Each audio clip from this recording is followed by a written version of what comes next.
নমস্কার, জয় শ্রী গণেশ। স্বাগতম আপনাদের প্রত্যেককে আজকের অনুষ্ঠানে। আজকের পর্বের অনুষ্ঠান খুব গুরুত্বপূর্ণ, কারণ আজকে আমরা বুধাদিত্য যোগ সম্পর্কে আলোচনা করব। এই যোগের প্রভাব কবে থেকে কবে পর্যন্ত সেরার সেরা, এবং অবশ্যই আমরা রাশিভিত্তিক আলোচনা করব। আজকে যে রাশিটিকে নিয়ে আলোচনা করব সেটি অ্যাকোয়ারিয়াস, কালপুরুষের রাশিচক্রের ১১তম রাশি। অ্যাকোয়ারিয়াস হচ্ছে কুম্ভ রাশি, কালপুরুষের রাশিচক্রের ১১তম রাশি। এই রাশির অধিপতি হচ্ছে শনি। তবে সব সময় মনে রাখবেন, এই রাশির জাতক জাতিকাদের মধ্যে বৃহস্পতি, মঙ্গল এবং রাহু, এই তিনটি গ্রহের প্রভাবও অনেক বেশি থাকে। আচ্ছা, মূল প্রসঙ্গে আমরা আস্তে আস্তে আসবো। আজকে আমরা যে যোগটি নিয়ে আলোচনা করছি সেটা বুধাদিত্য যোগ। কোথায় তৈরি হচ্ছে? দেখুন, সিংহ রাশিতে, লিও সাইনে তৈরি হচ্ছে। তার সাথে ভার্গ অর্থাৎ কন্যা রাশিতে তৈরি হচ্ছে। কবে থেকে কবে পর্যন্ত তৈরি হচ্ছে, কিভাবে তৈরি হচ্ছে? সবার প্রথমে বুধাদিত্য যোগ সম্পর্কে জাস্ট একটু ধারণা রাখুন। বুধাদিত্য সন্ধিবদ্ধ পদ, এটাকে সন্ধি বিচ্ছেদ করলে কি হয়? বুধ এবং আদিত্য। এই যে আদিত্য, মাথায় রাখবেন, এই আদিত্য হচ্ছে রবি।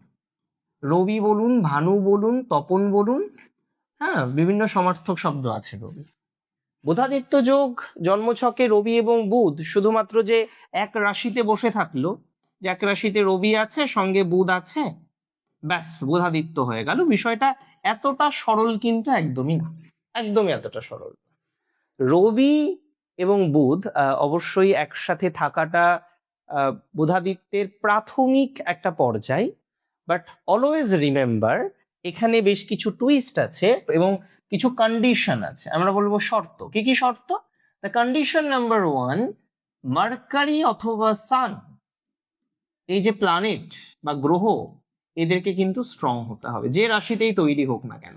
এখন একজনের তুলা রাশিতে রবি বুধ বসে আছে, যেখানে রবি নিচস্থ হয়, বুধাদিত্য তৈরি হবে না। একজনের মীন রাশিতে রবি বুধ বসে আছে, যেখানে বুধ নিচস্থ হয়, and we are thinking, আরে বাবা, এ তো মারাত্মক বুধাদিত্য, এটা হবে না, এরকম হয় না। মানে রবি এবং বুধ স্ট্রংলি একসাথে থাকলে তখনই বুধাদিত্য হয়। সেকেন্ড একটা কন্ডিশন আছে, যদিও এই কন্ডিশনটা ট্রানজিটে অতটা গুরুত্বপূর্ণভাবে আমরা ধরতে পারবো না। দ্যাট ইজ হচ্ছে অ্যাঙ্গুলার ডিস্টেন্স। অ্যাঙ্গুলার ডিস্টেন্স মানে কি? কৌণিক দূরত্ব। এই যে রবি এবং বুধের, এদের নির্দিষ্ট একটা ডিস্টেন্স থাকবে, অ্যাঙ্গুলার ডিস্টেন্স থাকবে, কৌণিক দূরত্ব থাকবে। এটা যদি খুব বেশি হয়, সেখানেও বুধাদিত্য প্রপার ফল দেয় না। খুব কম হলেও বুধাদিত্য প্রপার ফল দেয় না। মোটামুটি আমরা দেখেছি বিভিন্ন রকম চার্ট অ্যানালাইসিস করে, 3°20' থেকে 6°40' যে ব্যবধান, এখানে বুধাদিত্য যোগ সর্বাধিক কার্যকরী হয় অনেক রাশির ক্ষেত্রে। এবার প্রশ্ন হলো, বুধাদিত্য যোগ কবে থেকে কবে পর্যন্ত, তার ফলাফলটা কি এক্স্যাক্টলি, সেটা আমরা জানার চেষ্টা করব। তার আগে আমি আপনাদের একটা কথা জানাতে চাই, যে এই যে বুধাদিত্য যোগ, এই বুধাদিত্য যোগ আমরা দেখতে পারবো দুটি পর্যায়ে তৈরি হবে, প্রথম পর্যায় এবং দ্বিতীয় পর্যায়। প্রথম পর্যায়ে তৈরি হচ্ছে, মাথায় রাখবেন ডেটটা, 22শে আগস্ট থেকে এক্স্যাক্টলি 7th of September। কেন 22 তারিখ থেকে 7 সেপ্টেম্বর সেটাও আপনাদের বলে দিই। দেখুন, রবি সান, সে অলমোস্ট 17 তারিখে 17 আগস্ট এই রাশিতে আসবে। সান একা থাকবে, তার কন্টিনিউয়েশন থাকবে, এক এক দিন যাবে, এক এক ডিগ্রি করে তার কৌণি দূরত্ব বাড়বে। মার্কারি বা বুধ গ্রহ সেই রাশিটিতে প্রবেশ করবে অ্যারাউন্ড 22nd of আগস্ট। হ্যাঁ, এবং মার্কারি এখানে চলে আসলো, রবি বুধ একসাথে হলো, সিংহ রাশিতে রবি স্ট্রং, বুধও স্ট্রং, বুধাদিত্য তৈরি হলো।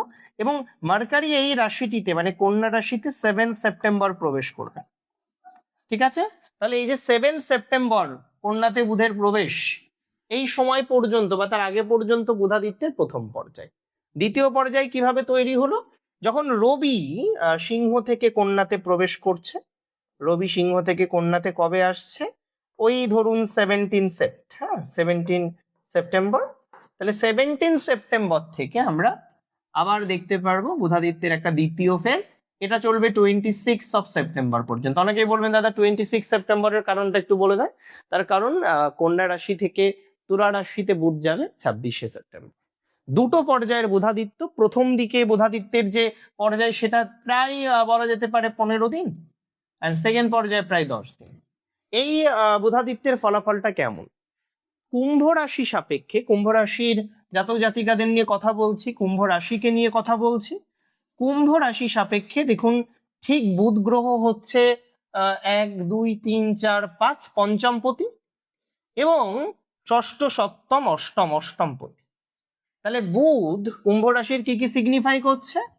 বুধ হচ্ছে পঞ্চম অষ্টম। রবি কুম্ভ রাশির কত নম্বর ঘরের অধিপতি? রবি হচ্ছে সপ্তমপতি, হ্যাঁ, সেভেন্থ, সপ্তমপতি। তাহলে এই বুধাদিত্য যোগে প্রথম পর্যায়ে আমরা দেখতে পারবো পঞ্চম, সপ্তম, অষ্টম কানেক্টেড হচ্ছে, এবং সেভেন্থ হাউস, যেহেতু সেভেন্থ হাউসে তৈরি হচ্ছে এই Budhaditya, seventh house mostly activate হয়ে উঠছে। কি কি ফল পাবেন আপনি? এই বুধাদিত্য যোগে আপনার ক্রিয়েটিভিটির মাত্রাটা বাড়বে, আপনি কিছু অ্যাক্টিভ কাজ করতে পারবেন। যারা সেলফ প্রফেশনে আছেন, সেলফ প্রফেশনাল বিষয় নিয়ে এগোতে চান, তাদের প্রফেশনাল অগ্রগতিটা আমরা দেখতে পারবো। এই কম্বিনেশনে আমি বলে দিই, তাহলে আপনার অ্যাক্টিভনেস বাড়বে, আপনার সেলফ প্রফেশনাল ডেভেলপমেন্ট বাড়বে, সেলফ প্রফেশনাল অগ্রগতি আসবে। রিলেশনশিপের ক্ষেত্রে কিছু পরিবর্তন আসবে, চেঞ্জ, হ্যাঁ, চেঞ্জ ইন রিলেশনশিপ। কেমন চেঞ্জ হতে পারে? কারোর সম্পর্ক ভাঙতে পারে, কারোর সম্পর্ক নতুন ভাবে জোড়া লাগতে পারে, কিছু টক্সিক সম্পর্ক থেকে আপনি বেরিয়ে আসতে সমর্থ হবেন, কিছু টক্সিক সম্পর্ক মানে একদম প্র্যাকটিক্যালি বলতে হলে এক্সিস্ট করবে না, বা সম্পর্কের জায়গাটা হয়তো পুরোপুরি বাদ চলে যেতে পারে। একটা হাই চান্স আছে টক্সিক সম্পর্ক থেকে বেরিয়ে আসার। এবং যেহেতু 5th 7 বেশি অ্যাক্টিভেটেড, লাভ রিলেশনশিপের ক্ষেত্রে হয়তো বাড়ির একটা গ্রহণযোগ্যতা, যেটা এতদিন ধরে পাচ্ছিলেন না, যে বাড়িতে বলছেন, বাড়ির সাথে আলোচনা করছেন, বাড়ির সাথে কথা বলছেন, কিন্তু বাড়ির একটা গ্রহণযোগ্যতা আসছে না, সেই লাভ রিলেশনশিপের ক্ষেত্রে বাড়ির গ্রহণযোগ্যতা আপনার অনেকটা বৃদ্ধিপ্রাপ্ত হবে। এবং আমি আরো বলে দিই আপনাদের, যে সমস্ত জাতক জাতিকারা তারা চাইছেন যে একটা এক্সট্রা সোর্স অফ ইনকাম, হ্যাঁ, এক্সট্রা সোর্স অফ ইনকাম তৈরি করার জন্য তাদের এই সময়টা ভালো। তবে আমি আবারও বলি, এই সময়টা টক্সিক রিলেশনশিপের জন্য ভালো নয়, কারণ এই সময়ে কোনো না কোনোভাবে টক্সিসিটি বাড়তে পারে। অনেকের হয়তো, আমি বারবারই বলবো, সম্পর্ক চেঞ্জ হতে পারে, পরিবর্তন হতে পারে, একটা হাই চান্সেস আছে সম্পর্ক পরিবর্তন হওয়ার, সম্পর্ক চেঞ্জ হওয়ার, হ্যাঁ, একটা হাই চান্স আছে, মানে এটা দিয়ে কোনো সন্দেহ নেই। সম্পর্ক হয়তো অনেকের ক্ষেত্রে, যেটা খুব বেশি সত্য, সেটা হয়তো চেঞ্জ হয়ে যাবে, বা এরকম একটা সম্ভাবনা প্র্যাকটিক্যালি আমরা লক্ষ্য করতে পারবো, প্র্যাকটিক্যালি আমরা দেখতে পারবো। আমি আপনাদের জানাতে চাই, 17 সেপ্টেম্বর থেকে 26 সেপ্টেম্বর এই সময়টা অ্যাকচুয়ালি দ্বিতীয় যে পর্যায়ে আমি বলছিলাম, সেই দ্বিতীয় পর্যায়ের বুধাদিত্য যোগ, এবং এই সংযোগটিতে আপনার পঞ্চম, সপ্তম, অষ্টম কানেক্টেড হলেও অষ্টম বেশি কিন্তু অ্যাক্টিভেট হবে। অষ্টম মানে নেগেটিভ নয়। আপনাদের অনেকের মধ্যে এই চিন্তাটা বারবার আসছে যে অষ্টম মানে নেগেটিভ, অষ্টম মানে নেগেটিভ। না, অষ্টম মানে নেগেটিভ নয়। অষ্টম অনেক কিছুকে রিপ্রেজেন্ট করে, এবং তার মধ্যে সব থেকে বড় হচ্ছে ট্রান্সফরমেশন।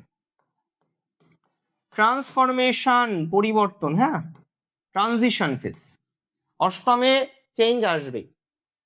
অনেকের পার্টনার চেঞ্জ হবে অষ্টমে, অনেকের ক্ষেত্রে দেখা যাবে যে না, একটা ডিপ্রেশনে চলে গিয়েছিলেন, সেই ফেজ থেকে আপনারা উদ্ধার পাবেন, প্রপার মেডিকেশন সোর্সটা আসলো, প্রপার মানুষটা পাওয়া গেল, যে যে মানুষটি আপনাকে সেই বিপদ থেকে, হ্যাঁ, বিপদগ্রস্ত অবস্থা থেকে টেনে তুলছে, সেই মানুষটিকে আপনি খুঁজে পাবেন।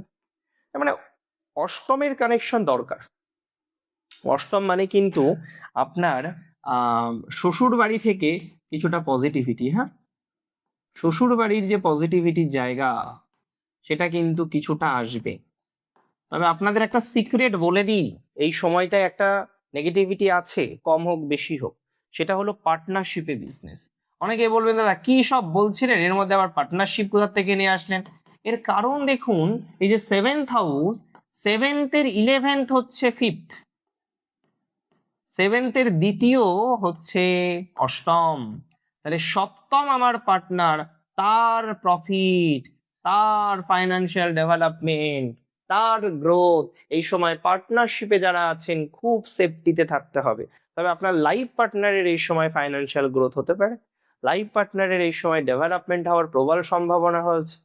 প্রবল সম্ভাবনা আছে, লাইফ পার্টনারের পজিটিভিটির প্রবল সম্ভাবনা আছে, লাইফ পার্টনারকে নিয়ে চিন্তার মাত্রাটা অনেকটা কমবে, লাইফ পার্টনারের সাথে একটা সুন্দর কোলাবোরেশন, সুন্দর কানেকশন, সুন্দর যোগাযোগ এটা করতে পারবেন। লাইফ পার্টনারের সাথে আপনার বন্ডিং এটা কিন্তু ডেভেলপড হবে, হতেই হবে।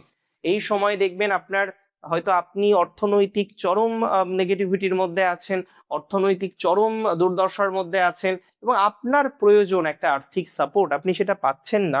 দেখবেন অনেকের ক্ষেত্রে, হয়তো সবার ক্ষেত্রে না, লাইফ পার্টনার, হ্যাঁ, জীবন সঙ্গী বা সঙ্গিনী, সে কিন্তু একটা বড় সহযোগিতা করতে পারে, লাইফ পার্টনার একটা বড় হেল্প করতে পারে, লাইফ পার্টনার একটা বড় সুযোগ সুবিধা আপনাকে তৈরি করে দেবে। বুধাদিত্য যোগ ইজ ভেরি ইম্পর্টেন্ট, অত্যন্ত ইম্পর্টেন্ট একটি যোগ। এবং এই যোগটি বহুল পরিচিত হলেও এই যোগটির প্রভাব সম্পর্কে প্র্যাকটিক্যালি আমরা অনেকেই জানি না, টু বি ভেরি অনেস্ট।